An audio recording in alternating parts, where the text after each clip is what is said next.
Halo semuanya, di sini kami akan merevisi dan menjawab pertanyaan dari teman-teman mengenai preliminary design sampai pembaharan angin termasuk cara input beban angin di SAP. Perkenalkan, nama saya Graciela Florenza Juliana Waju, NBI 107. Perkenalkan, nama saya Cynthia Clarissa Kuingo, NBI 14317075. Perkenalkan, nama saya Rayford Kelvin Ika, NBI 14317012. Menginput beban angin pada SAP 2000 dengan menggunakan rigid diaphragm.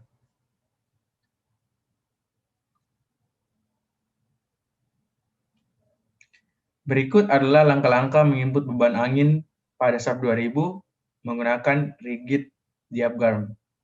Yang pertama, langkah pertama adalah dengan memilih submenu define, kemudian load pattern. 2. Pada menu define load pattern, pastikan pada kolom type terpilih wind. Selanjutnya, pada kolom auto lateral pattern, pilih ASCE 716, lalu klik add new pattern. Seperti gambar di bawah ini. 3. Pilih menu modify lateral load pattern. Yang keempat, pada menu wind load pattern, pada tab wind coefficient, input nilai sesuai dengan yang telah dihitung. Dalam contoh ini, kecepatan angin Kota Bali 5,39957 knot adalah 10 km per jam. Diubah menjadi satuan mph sehingga menjadi 6,21371 mph. Input kategori exposure pada kolom exposure type. Input faktor topografi atau KZT pada kolom topographical factor KZT. Input faktor angin atau KD pada kolom directionality factor KD.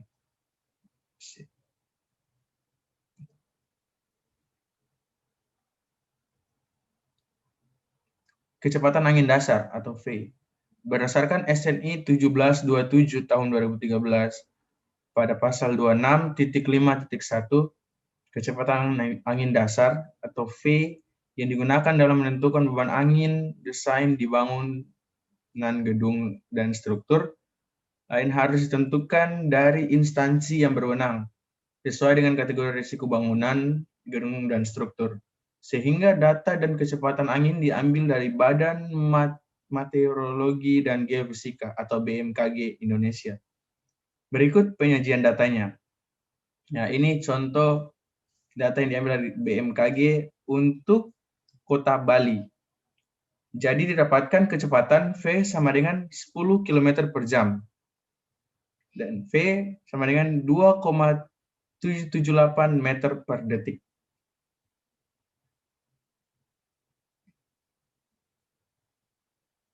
Selanjutnya yaitu faktor arah angin. KD. Berdasarkan SNI 1727 tahun 2013 pasal 26.6 tabel 26.6, 1. Nilai arah angin untuk sistem struktur penahan beban angin utama ditentukan sebagai berikut. Ini contoh tabelnya. Jadi dari tabel itu didapatkan nilai sebesar 0,85. Kategori exposure. Mengacu pada SNI 1727 tahun 2013 pasal 26. Kategori exposure termasuk kategori kekasaran permukaan B.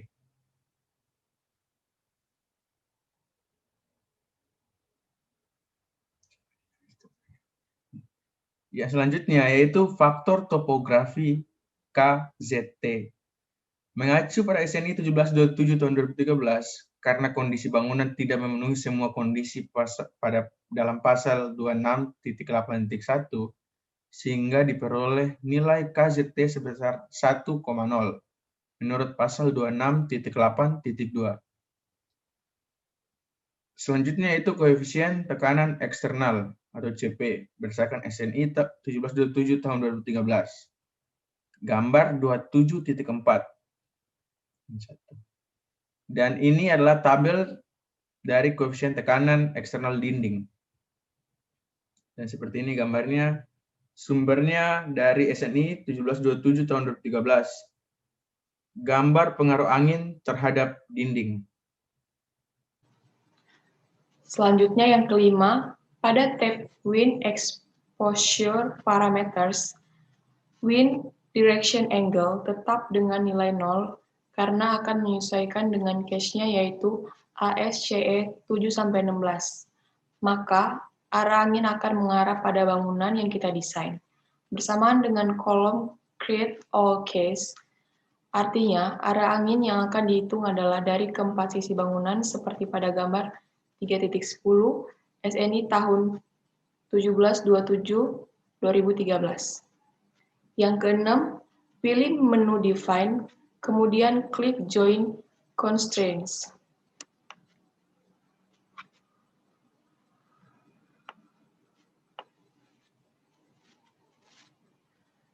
Pada menu Define Constraints, pilih Choose Constraint Type to Add, lalu pilih Diaphragm. Kemudian Add New Constraints.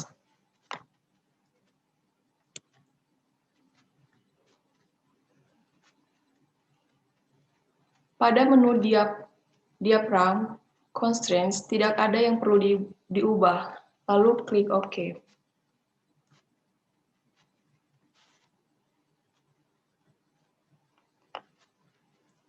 Selanjutnya yaitu buat constraints baru sesuai dengan jumlah lantai pada bangunan yang akan didesain.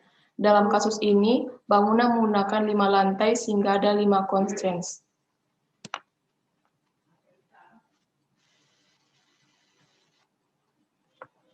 Selanjutnya yaitu select step join pada lantai pertama. Lalu pilih menu Assign, klik Join, lalu klik Constraints.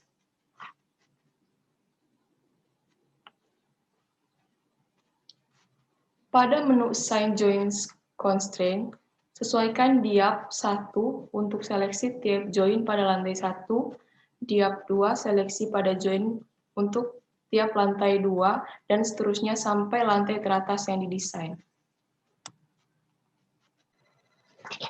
Selanjutnya yaitu kami akan menjawab pertanyaan dari Ibu Nurul dan Walterus Setetik. Pertanyaan pertama dari Ibu Nurul. Perhitungan hasil 20,2975 pada step 3 desain pelat untuk apa? Kalau menentukan tebal pelat cuma based on 4. Untuk menentukan H atau tebal minimum, menurut SNI 2847-2013, untuk AM lebih besar dari 2,0, ketebalan pelat minimum tidak boleh kurang dari rumus yang seperti gambar di samping ini. Yang bagian C. Dan tidak boleh kurang dari 90 mm.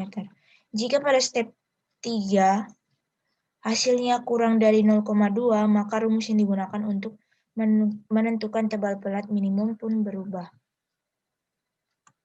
Untuk pertanyaan kedua, berikan gambar A1, A2, A3, dan 4. Contohnya seperti gambar di bawah ini. Yang ketiga, beri alasan kenapa dipilih nilai paling kecil pada perhitungan rasio kekakuan A, balok induk melintang 30-45, dan balok induk memanjang 60-90. Untuk BE adalah lebar efektif sayap balok.